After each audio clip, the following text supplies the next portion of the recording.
मेरे प्यारे कृष्ण भक्तों को मेरा प्यार भरा राधे राधे। आज हम श्रीमद् भागवत के 10वें स्कंद उत्तरार्ध के 51 अध्याय में प्रवेश करेंगे, जिसमें काल यवन का भस्म होना और मुचकुंद की कथा का वर्णन किया गया है। श्री सुखदेव जी कहते हैं, प्रिय परीक्षित, जिस समय भगवान श्री कृष्ण मथुरा नगर के मुख्य द्वार से निकले, उस समय ऐसा मालूम पड़ा मानो पूर्व दिशा से चंद्रोदय हो रहा हो। उनका श्यामल शरीर अत्यंत दर्शनीय था, उस पर रेशमी पीताम्बर की छटा निराली ही थी। वृक्ष स्थल पर स्वर्ण रेखा के रूप में श्रीवत्स चिन्ह शोभा पा रहा था और गले में कौस्तुंभुक मणि जगमगा रही थी।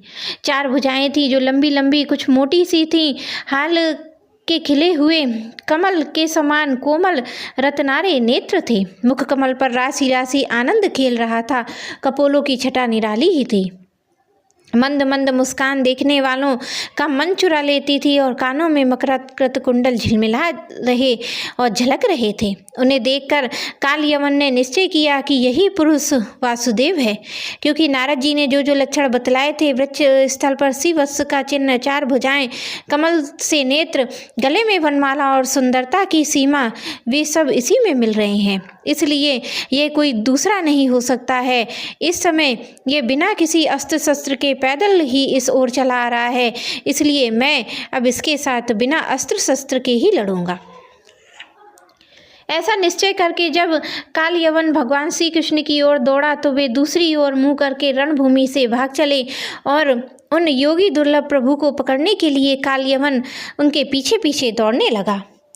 रण छोड़ भगवान लीला करते हुए भाग रहे थे। काल यवन पग पग यही समझता था कि अब पकड़ा तब पकड़ा।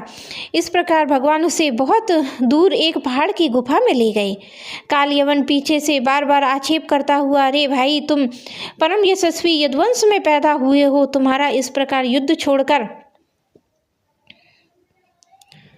भागना उचित नहीं है। परंतु अभी उसके अशुभ निशेष नहीं हुए थे, इसलिए वह भगवान को पाने में समर्थ ना हो सका। उसके आक्षेप करते रहने पर भी भगवान उस पर्वत की गुफा में घुस गए और उनके पीछे काल यवन भी घुस गया।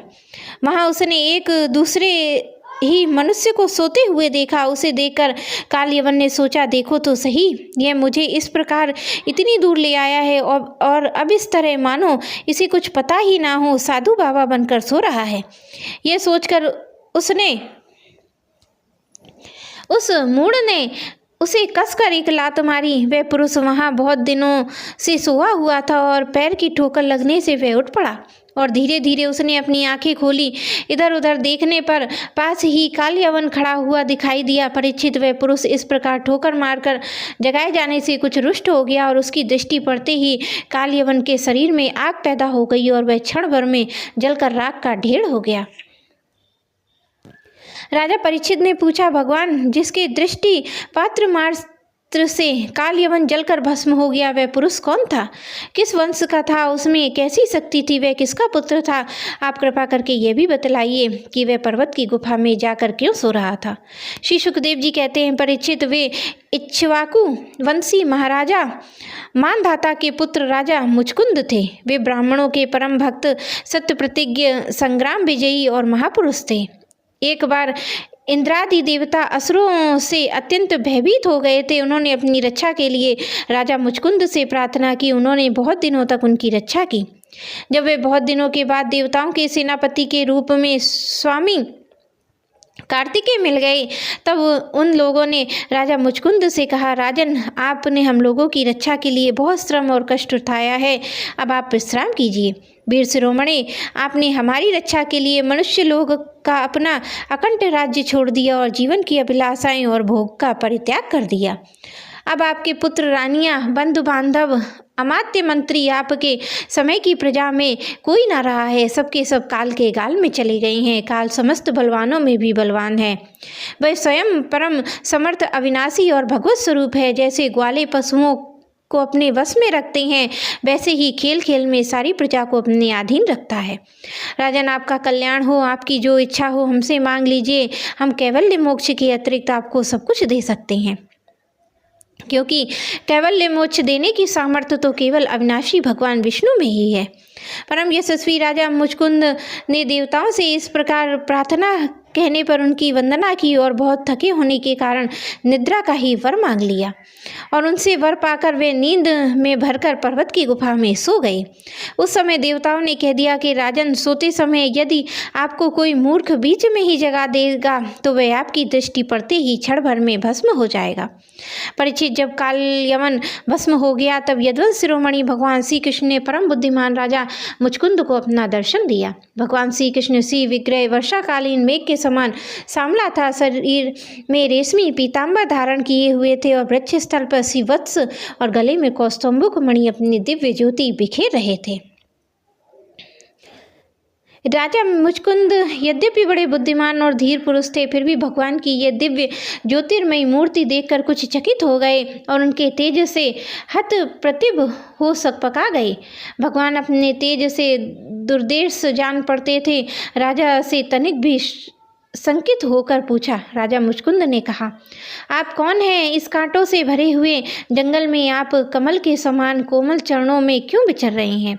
इस पर्वत की गुफा में पधारने का क्या प्रयोजन है? क्या आप समस्त तेजस्वियों के मूर्तिमान तेज अथवा भगवान अग्निदेव तो नहीं? क्या आप सूर्य, चंद्रमा, देवराज इंद्र या कोई दूसरे लोकपाल हैं? मैं तो ऐसा समझता हूँ कि आप देवताओं के आराध्य देव ब्रह्मा, विष्णु, शंकर तथा इन तीनों के पुरुषोत्तम भगवान नारायण ही हैं। क्योंकि जैसे श्रेष्ठ दीपक अंधेरों को दूर कर देता है, वैसे ही आप अपनी अंग कांति से इस गुफा का अंधेरा भगा रहे हैं। पुरुषश्रेष्ठ, यदि आपको रुचे तो हमें आपका जन्म, कर्म, गोत्र बतलाइए, क्योंकि हम सच्चे हृदय से उसके सुनने के इच्छुक हैं। और पुरुषोत्तम, यदि आप हमारे बारे में पूछे तो हम इक्ष्वाकु वंशी क्षत्रिय हैं। मेरा नाम है मुचकुंद और प्रभु मैं युवनाच नंदन महाराज मानधाता का पुत्र हूँ। बहुत दिनों तक जगते रहने के कारण मैं थक गया और निद्रा में मेरी समस्त इंद्रियों को शक्ति छीन ली है, उन्हें बेकाम कर दिया है। इसी से मैं इस निर्जन स्थान में निर्द्वंद सो रहा हूँ। अभी अभी किसी ने मुझे जगा दिया, अवश्य ही उसके पापों ने ही उसे जलाकर भस्म कर दिया है। इसके बाद शत्रुओं के नाश करने वाले परम सुंदर आप मुझे दर्शन दिया है। महाभाग, आप समस्त प्राणियों के माननीय हैं। आपके परम दिव्य और असम्य तेज से मेरी शक्ति खो गई है। मैं आपको बहुत देर तक देख भी नहीं सकता हूँ। जब राजा मुचकुंद ने इस प्रकार कहा तो समस्त प्राणियों के जीवनदाता भगवान श्री कृष्ण ने हंसते हुए मेघ ध्वनि के समान गंभीर वाणी में कहा। भगवान श्री कृष्ण ने कहा, प्रिय मुचकुंद, मेरे हजारों जन्म, कर्म और नाम हैं, वे अनंत हैं, इसलिए मैं उनकी गिनती करके नहीं बतला सकता। यह संभव है कि मेरे कोई पुरुष अपने अनेकों जन्म में पृथ्वी के छोटे छोटे धूलकणों की गिनती कर डाले, परंतु मेरे जन्म, गुण, कर्म और नामों का कोई भी किसी प्रकार गिन नहीं सकता है। राजन, सनक, सनंदन आदि परमर्षगिरी मेरे त्रिकाल सिद्धि जन्म और कर्मों का वर्णन करते रहते हैं, परंतु कभी उनका पार नहीं पाते हैं। प्रिय मुचकुंद, ऐसा होने पर भी मैं अपने वर्तमान जन्म, कर्म, नामों का वर्णन करता हूँ। सुनो, पहले ब्रह्मा जी ने मुझे धर्म की रक्षा और पृथ्वी का भार बने हुए असुरों का संहार करने की प्रार्थना की। उनकी प्रार्थना से मैं यदुवंश में वासुदेव के यहाँ अवतार ग्रहण किया है। अब मैं वासुदेव जी का पुत्र हूँ, इसलिए लोग मुझे वासुदेव कहते हैं। अब तक मैं कालनेमी असुर जो कंस के रूप में पैदा हुआ था, प्रलंब आदि अनेकों साधुद्रोही असुरों का संहार कर चुका हूँ। राजन, ये काल यवन जो मेरी ही प्रेरणा से तुम्हारी तीक्ष्ण दृष्टि पड़ते ही भस्म हो गया, वही मैं तुम पर कृपा करने के लिए इस गुफा में आया हूँ। तुम पहले मेरी बहुत आराधना की है और मैं भक्त वत्सल हूँ, इसलिए राजेश, तुम्हारी जो अभिलाषा हो मुझसे मांग लो, मैं तुम्हारी सारी लालसा अभिलाषा पूर्ण कर दूंगा। जो पुरुष मेरी शरण में आ जाता है उसके लिए फिर ऐसी कोई वस्तु नहीं रह जाती है जिसके लिए वे शोक करे। श्री सुखदेव जी कहते हैं, जब भगवान श्री कृष्ण ने इस प्रकार कहा तब राजा मुचकुंद व वृद्ध गर्ग का यह कथन याद आ गया कि यदुवंश में भगवान अवतीर्ण होने वाले हैं। वे जान गए कि ये स्वयं ही भगवान नारायण हैं। आनंद से भरकर उन्होंने भगवान के चरणों में प्रणाम किया और इस प्रकार स्तुति की।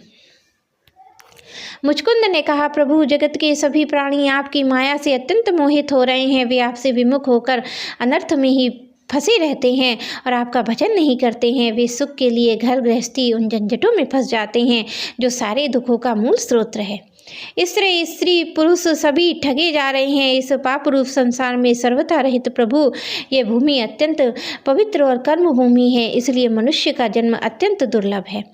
मनुष्य जीवन इतना पूर्ण और उसके भजन के लिए कोई भी असुविधा नहीं है। अपने परम सौभाग्य और भगवान के अहेतुक कृपा से उसके अनायास ही प्राप्त करके जो अपनी मति गति असत संसार में लगा देता है और तुच्छ विषय सुख के लिए सारा प्रयत्न करके घर गृहस्थी अंधेरे कुएं में पड़े रहते हैं, भगवान के चरण कमलों की उपासना नहीं करते हैं, भजन नहीं करते हैं, वे तो ठीक उस पशु के समान हैं जो तुच्छ तृण के लोभ के अंधेरे कुएं में गिरा जाता है। भगवान, मैं राजा था, राज्य लक्ष्मी के मद से मैं मतवाला हो रहा था। इस मरने वाले शरीर को ही तो मैं आत्मा और अपना स्वरूप समझ रहा था और राजकुमार, रानी, खजाना तथा पृथ्वी के लोग मोह में फंसा हुआ था।